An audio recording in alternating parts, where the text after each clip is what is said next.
Assalomu alaykum. Deraskeda akfishi romdan boshqa yana nimalar bor degan akalarga, yaqinlariga bizda MD fishilarimiz bor. Xo'p, romlarimizga jalyuzilarimiz bor. Ya'ni romlar o'ziga qo'yiladi. Bu hech qanaqangi romni ochish, yopilishiga hech qanaqa zarari yo'q. Qanaqadir qiyinchilik tug'dirmaydi. Mana ochilish, yopilishlarida juda ham chiroyli turadi. Dizaynerskiy ham juda ham ajoyib bo'ladi. Eshiklarga qilsangiz, eshiklarda ko'p joylarda jon parda qilsangiz, eshikni ochib yopishda xalaqit beradi. Tepasi ilinib qolib, pardalar yettilib, boshqa va bularda bo'lsa juda ham skromli, chiroyli turadi.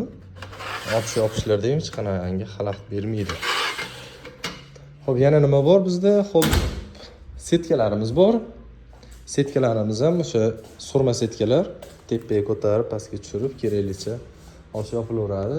Keyin hammomga dushovoylarimiz ham bor. Dushovoylarimiz ham ochilish yopilishlarni bitta ko'raverasizlar.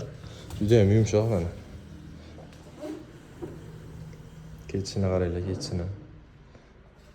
Kimga shunaqa xizmatlar kerak bo'lsa, derasaga murojaat qilaverasizlar. Qo'ldan kelgancha chiroyli qilib, joylarga qarab yechimlarni qilib beramiz.